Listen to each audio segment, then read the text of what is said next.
हमारे इस YouTube channel के सेगमेंट फास्ट न्यूज़ में आप तमाम का इस्तकबाल है। इस वीडियो में आप देख सकते हैं कम मिनटों में बहुत ज़्यादा खबरें। तो आइए शुरू करते हैं वीडियो को और देखते हैं आज की ताज़ा तरीन खबरें।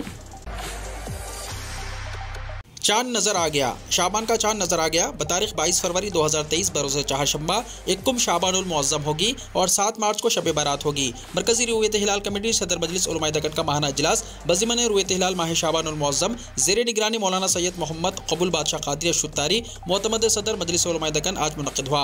मरकजी रुयत हिलाल कमेटी सदर मजलिस उलमाए दक्कन ने ऐलान किया है कि बतारीख 22 फरवरी 2023 यानी बरोज़ चहारशंबा इक्कुम शाबानुल मुअज़्ज़म होगी। तेलंगाना हाईकोर्ट में खदीर खान की मौत पर समात, हुकूमत को नोटिस जारी। समात 14 मार्च तक हुई मुलतवी। तेलंगाना हाईकोर्ट ने पुलिस की मुबैना मारपीट से फौत होने वाले मेदक के 37 साल खदीर खान के वाक़े की समात की। हाईकोर्ट ने अखबारात में शाया होने वाली खदीर खान की मौत की खबरों पर इस केस को समात के लिए असखुद नोट लिया है। चीफ जस्टिस जस्टिस उज्ज्वल भोयान और जस्टिस तुकाराम जी पर मुश्तमिल बेंच ने इस मामले की समात की। इस मौके पर हुकूमत की तरफ से एडिशनल एडवोकेट जनरल ने हाईकोर्ट को बताया कि खदीर खान को चोरी के केस में पकड़ने के बाद अदालत में पेश किया गया और अदालत में पेश करने के 14 दिन बाद उनकी मौत हो गई। हाईकोर्ट ने इस मामले में रियासती हुकूमत के चीफ सेक्रेटरी, महकमा दाखिला के principal secretary, DGP, Medak SP, DSP और एसएचआई को नोटिस जारी करते हुए जवाबी हलफनामा दाखिल करने की हिदायत दी और इस केस की समात 14 मार्च तक मुलतवी कर दी। Mirza Rahmat Baig Hyderabad local body MLC इंतखाबात में मजलिस पार्टी के उम्मीदवार। कुल हिंद मजलिस इत्तेहादुल मुस्लिमीन ने हैदराबाद लोकल बॉडी एमएलसी इंतखाबात में पार्टी के नौजवान लीडर मिर्जा रहमत बेग को उम्मीदवार बनाया है। मजलिस के सदर और रुकन पार्लियामेंट हैदराबाद बैरिस्टर असदुद्दीन ओवैसी ने रहमत बेग के नाम का ऐलान कर दिया।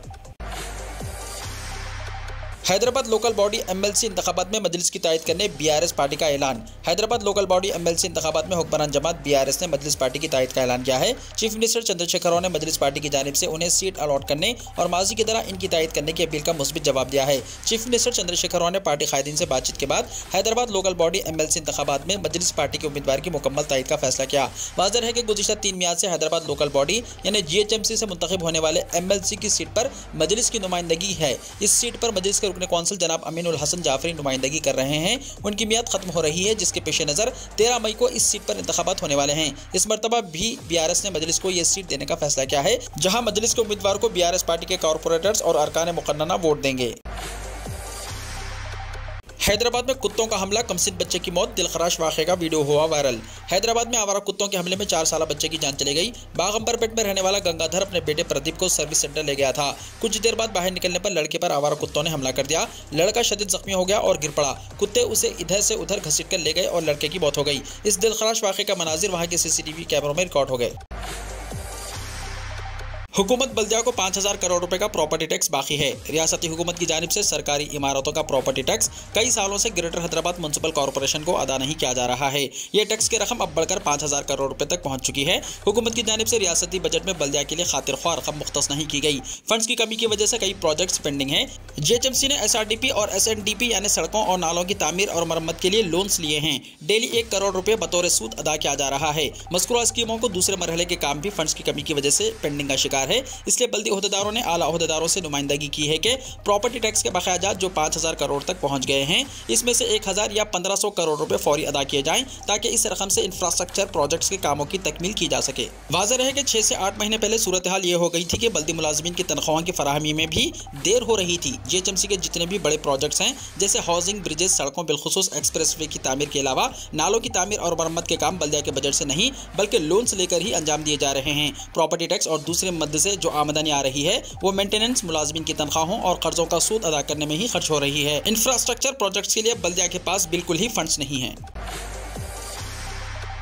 नहर में शिगाफ, दरियाई गोदावरी का पानी खेतों में दाखिल। मेदक निजामपेट मंडल बाजूपल्ली में कालेश्वरम प्रोजेक्ट की नहर में शिगाफ पड़ गया, जिससे बड़े पैमाने पर पानी ज़ाया हो गया। किसानों ने बताया कि इस वाक़े से दरियाई गोदावरी का पानी निचले इलाकों के खेतों में दाखिल हो गया, जिससे तकरीबन 50 एकड़ पर फैली फसलें ज़ेर आब आ गईं। इन्होंने कहा कि इस वाक़े से रायलपुर के किसानों को शदीद नुकसान पहुंचा। किसानों ने इस पर गहरे दुख और अफसोस का इजहार किया और कहा कि हरीश राव के हाथों नहर के इफ्तिताह के चंद घंटों बाद ही ये वाक़या पेश आया और पानी खेतों में जमा हो गया। उन्होंने मुतालबा किया कि हुकूमत इनकी तबाह फसलों पर मुआवजा अदा करे।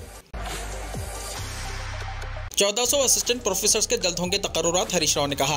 वज़ीर सेहत टी हरीश राव ने कहा कि हुकूमत रियासत के अवाम की सेहत के मफादात का तहफ़्फ़ुज़ करने के लिए इक़दाम कर रही है। हैदराबाद के पेटला बुरुज गवर्नमेंट मैटरनिटी हॉस्पिटल में मुनक़्क़िदा इन्फेक्शन प्रिवेंशन आरबीट डिटेक्शन एंड मैनेजमेंट प्रोग्राम से खिताब में हरीश राव ने पेटला बुरुज के तर्ज पर हॉस्पिटल में इन्फेक्शन कंट्रोल कमेटी कायम करने का मशवरा दिया। उन्होंने कहा कि पेटला बुरुज हॉस्पिटल में ज़्यादातर नाजुक केस रुजू होते हैं, लिहाजा मुतल्लिक़ा हुक्काम और तिब्बी अमला इस बात को यकीनी बनाए, अमवात की तादाद को घटाने पर खास तवज्जो दी जाए। वज़ीर सेहत ने कहा कि रियासत भर में 4 लाख शीरख्वार बच्चों और हामिला खवातीन को न्यूट्रिशन किट देने का फैसला किया गया है। आइंदा महीने निम्स हॉस्पिटल में MCH हॉस्पिटल का इफ्तिताह किया जाएगा। वज़ीर सेहत ने कहा कि रियासत में बहुत जल्द 1400 असिस्टेंट प्रोफेसर्स की जायदादों पर तकर्रुरात किए जाएंगे। वज़ीर सेहत ने कहा कि हुकूमत पेटला बुरुज मैटरनिटी हॉस्पिटल में इंफ्रास्ट्रक्चर को मज़ीद बेहतर बनाने के इक़दाम करेगी। हरीश राव ने इस प्रोग्राम में अपनी तकरीर का वीडियो अपने ऑफिशियल ट्विटर अकाउंट पर पोस्ट किया। तनख्वाहें और वज़ाइफ की मुकम्मल रकम सूद के साथ अदा की जाए, हाईकोर्ट की हिदायत कोरोना के दौरान हुकूमत ने रोक ली थी। रियासती हाईकोर्ट ने हुकूमत को हिदायत दी है कि वो कोरोना वायरस की वबा के दौरान मुलाजिमीन की रोक दी जाने वाली तनख्वाहें और वज़ाइफ की मुकम्मल रकम 6% शरह सूद के साथ अदा करें। चीफ जस्टिस उज्ज्वल भोयान और जस्टिस तुकाराम जी पर मुश्तमिल बेंच ने इस सिलसिले में हुकूमत को अहकामात जारी किए हैं। कोरोना वायरस की वबा के दौरान रियासती हुकूमत ने मुलाजिमीन और वजीफ़ा याबों की 50% तनख्वाहों और वजीफ़ों की अदायगी को पेंडिंग में रखते हुए GO 1720 जारी किया था। इस GO के खिलाफ कई अफराद मफाद अम्मा की दरख्वास्त दाखिल की। इन दरखास्तों की समाअत करते हुए चीफ जस्टिस की बेंच ने कहा कि सुप्रीम कोर्ट के जारी करदा गाइडलाइंस के मुताबिक 6% शरह सूद के साथ तनख्वाहें और वज़ाइफ की रकम अदा कर दी जाए। दोनों शहरों में वायरल फीवर, मरीजों में बच्चों की अक्सरियत। दोनों शहरों हैदराबाद और सिकंदराबाद में वायरल फीवर के मरीजों की तादाद में तेजी से इजाफा होने लगा है और डॉक्टर्स का कहना है कि वायरल बुखार से मुतासिर होने वालों में बच्चों की तादाद ज़्यादा है, क्योंकि मुदाफ़ियाती निज़ाम यानी इम्यून सिस्टम में पाई जाने वाली कमजोरी की वजह से वो जल्द ही इन वबाई अमराज का शिकार होने लगे हैं। शहर हैदराबाद में वबाई अमराज का शिकार होने वाले बच्चों की तादाद में होने वाले इजाफे के सिलसिले में डॉक्टर्स का कहना है कि शहर में मौसमी तब्दीली के सबब पैदा होने वाले अमराज का शिकार हो रहे हैं, जिनमें मुसलसल खांसी, दस्तक़े के अलावा बुखार वगैरह शामिल हैं। डॉक्टर्स के मुताबिक शहर में जारी वायरल बुखार और अमराज मौसमी तब्दीली का नतीजा है, लेकिन बास कमजोर बच्चों के लिए ये इंतहाई तकलीफदेह साबित होने लगा है।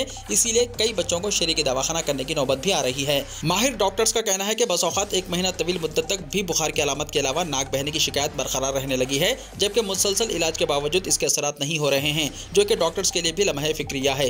बताया जाता है कि बुखार के अलावा दस्तक़े के साथ आज़ा शिकनी और दीगर शिकायत के साथ डॉक्टर से रुजू होने वाले मरीजों को एंटीबायोटिक अद्वियात तजवीज़ की जा रही है और बस औक़ात इन मरीजों को इजाफी मकदार में अद्वियात तजवीज़ करनी पड़ रही है। शहर हैदराबाद में मौसमी तग़य्युरात का शिकार होने वाले मरीजों के मुआयने के दौरान इस बात का इंकिशाफ हो रहा है कि कम उम्र बच्चों में कोई निमोनिया या दीगर अमराज का शिकार नहीं है, लेकिन इसके बावजूद वबाई बुखार और खांसी के सबब इन्हें सांस लेने में दुश्वारियां और दीगर अवारिस का सामना करना पड़ रहा है।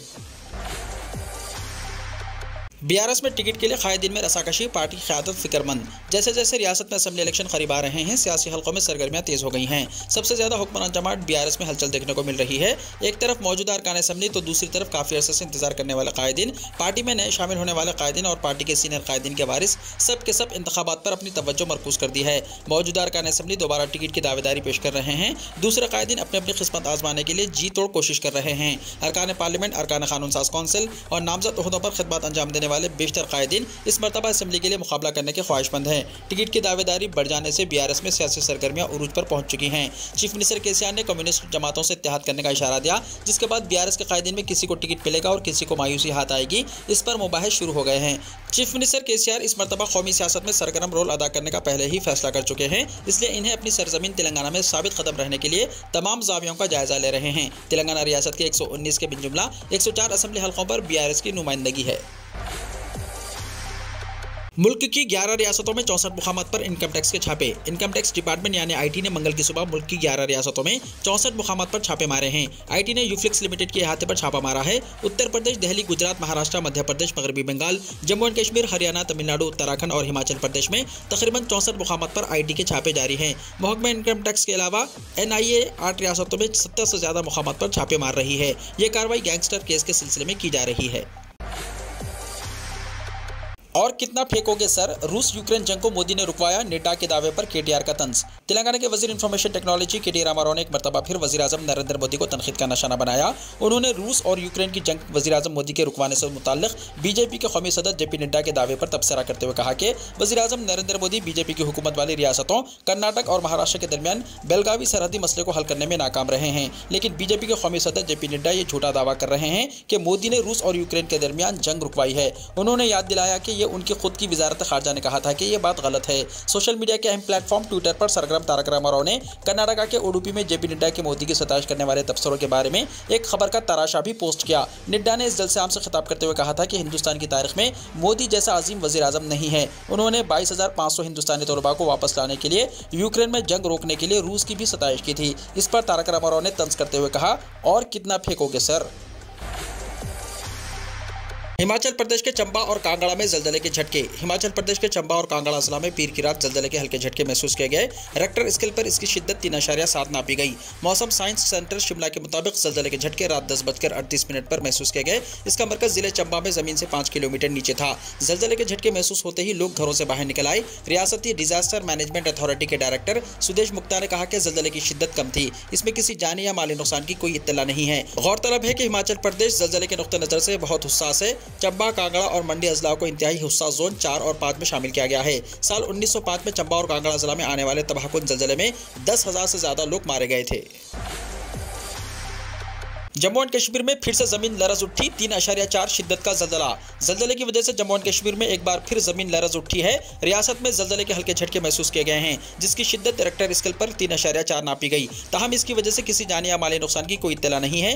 हुक्काम ने मंगल को इत्तला दी। नेशनल सेंटर फॉर सेस्मोलॉजी के मुताबिक जम्मू एंड कश्मीर में पीर की देर रात 10:07 पर रेक्टर स्केल पर 3.4 की शिद्दत का जलजला आया। जलजले का मरकज रियासती जिले के कटरा से 79 किलोमीटर मशरक में था। यह जमीन के अंदर 25 किलोमीटर की गहराई में था।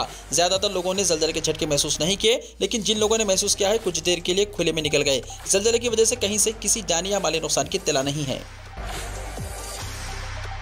उत्तराखंड में किसी भी वक्त तुर्किया से ज्यादा ताकतवर जलजला आने का खदशा। माहिरीन का जमीन के नीचे खौफनाक हलचल का दावा। साइंसदानों ने खदशा जाहिर किया है कि उत्तराखंड में तुर्किया और शाम में आने वाले तबाहकुन जलजले से बड़ा जलजला आ सकता है।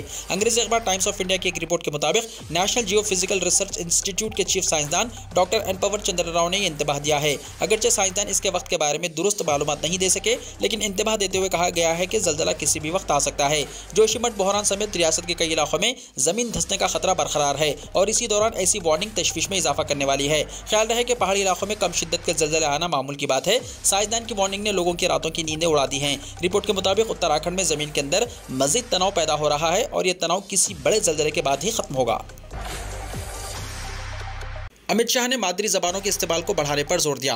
मरकजी वज़ीर दाखिला अमित शाह ने मादरी ज़बान के आलमी दिन पर मंगल को हमवतनों को मुबारकबाद देते हुए मादरी ज़बान में मुताला करने और बात करने के फ़वाइद का जिक्र करते हुए इसकी हौसला अफजाई की। अपने मुबारकबादी पैगाम में मिस्टर शाह ने कहा कि जब कोई बच्चा अपनी मादरी ज़बान में पढ़ता, बोलता और सोचता है तो इससे इसके सोचने की सलाहियत, इस्तदलाली क़ुव्वत, तज्ज़िया और तहक़ीक़ करने की सलाहियत में इजाफा होता है। वज़ीर दाखिला ने कहा कि इस बात को ज़हन में रखते हुए मोदी हुकूमत ने नए तालीमी पॉलिसी के जरिए मादरी ज़बान में तालीम पर जोर दिया है। यह हिंदुस्तान के सुनहरे कल की बुनियाद बनेगा। उन्होंने कहा कि ये दिन अपनी मादरी ज़बान से जुड़ने और इसे मज़ीद खुशहाल बनाने के अज़्म का दिन है।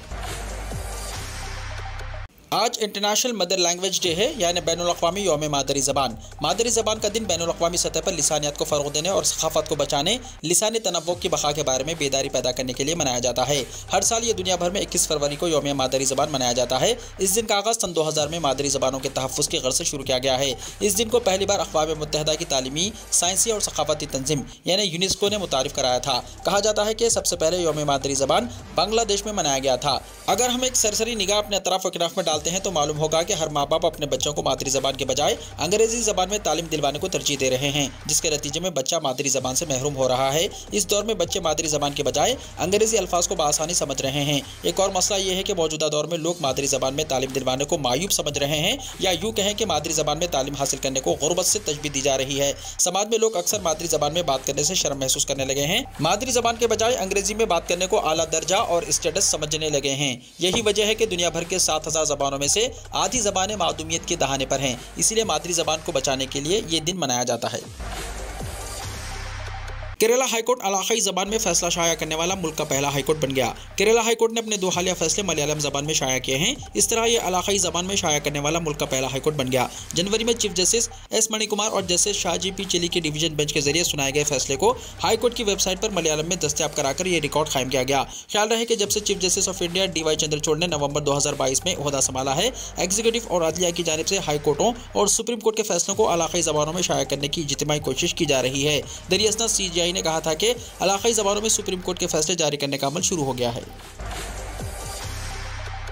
उद्धव ग्रुप को पार्लियामेंट से भी लगा बड़ा झटका। शिंदे ग्रुप को मिला शिवसेना का दफ्तर। इलेक्शन कमीशन की तरफ से शिवसेना का नाम और इंतखाबी निशान मिलने के बाद एक तरफ जहां शिंदे ग्रुप शिवसेना की जायदादों पर मुसलसल कब्जा कर रहा है, वहीं दूसरी जानिब उद्धव ठाकरे के ग्रुप को बड़े झटके लग रहे हैं। इसी पहर में पार्लियामेंट हाउस में शिवसेना को अलॉट किया गया दफ्तर भी एकनाथ शिंदे के ग्रुप को मिल गया है। लोकसभा सेक्रेटेरिएट ने शिवसेना का दफ्तर एकनाथ शिंदे के ग्रुप को अलॉट करने का हुक्म दिया है। सेक्रेटेरिएट ने अपने हुक्म में कहा कि पार्लियामेंट हाउस का कमरा नंबर 128 शिवसेना पार्लिमानी पार्टी को दफ्तर के तौर पर अलॉट किया गया है। आपको बता दें कि इससे पहले महाराष्ट्र कानून साज असेंबली में शिवसेना को अलॉट किया गया दफ्तर भी हाल ही में शिंदे ग्रुप को दे दिया गया।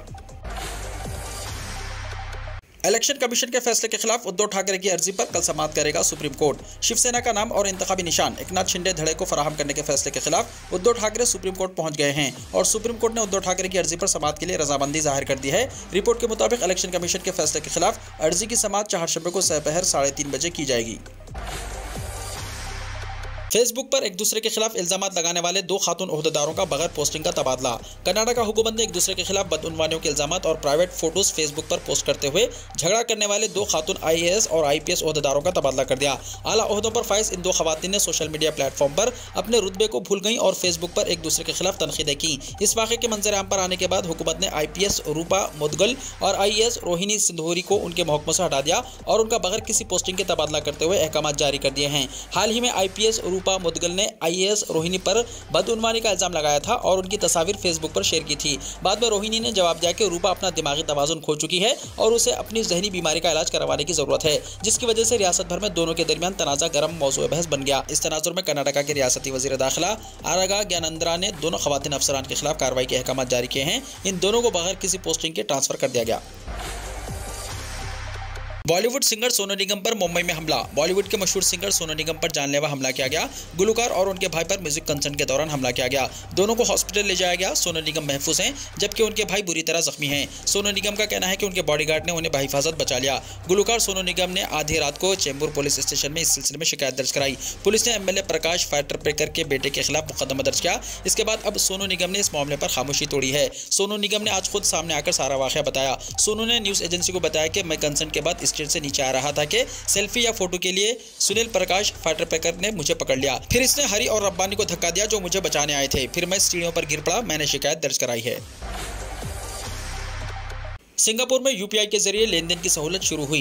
बैंक के यूनिफाइड पेमेंट्स इंटरफेस यानी UPI के जरिए हिंदुस्तान और सिंगापुर के दरमियान मोबाइल ऐप के जरिए रकम की फौरी मुंतकिली की सहूलत मंगल से शुरू हो गई है। इसके साथ ही सिंगापुर बैनुल-अक़वामी सतह पर UPI सर्विस शुरू करने वाला पहला मुल्क बन गया। इस सर्विस का आगाज़ वज़ीर-ए-आज़म नरेंद्र मोदी और सिंगापुर के वज़ीर-ए-आज़म ली हिन लूंग की मौजूदगी में वीडियो कॉन्फ्रेंसिंग के जरिए किया गया। हिंदुस्तान के UPI और सिंगापुर के पे नाउ डिजिटल अदायगी के निज़ाम के इंतजाम का बाकायदा आगाज़ किया गया। इस सर्विस का इफ्तिताह रिजर्व बैंक ऑफ इंडिया यानी RBI के गवर्नर शक्तिकांता दास और सिंगापुर के banking regulator monetary authority of Singapore यानी MAS के मैनेजिंग डायरेक्टर रवि मेनन ने किया। ये दोनों अदायगी के निज़ाम दोनों ममालिक के दरमियान रकूम की फौरी और कम लागत की मुंतकिली को फ़ाल करने के लिए मुंसलिक किए गए हैं। इससे सिंगापुर में हिंदुस्तानी तारिकीन वतन, खासतौर पर तारिकीन वतन, कारकुनों और तलबा को सिंगापुर से हिंदुस्तान और हिंदुस्तान से सिंगापुर जल्दी और कम वक्त पर रकम मुंतकिल करने में भी मदद मिलेगी। इस मौके पर दोनों वज़ीर-ए-आज़म ने फ़ोन पर भी बात की।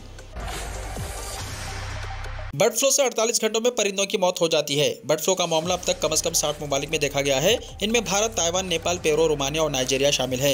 इस इन्फेक्शन में मुब्तला मुर्गियों की शरह अमवात 90% से 100% तक होती है। आमतौर पर 48 घंटों के अंदर ही इस इन्फेक्शन से परिंदों की मौत वाक़ हो जाती है।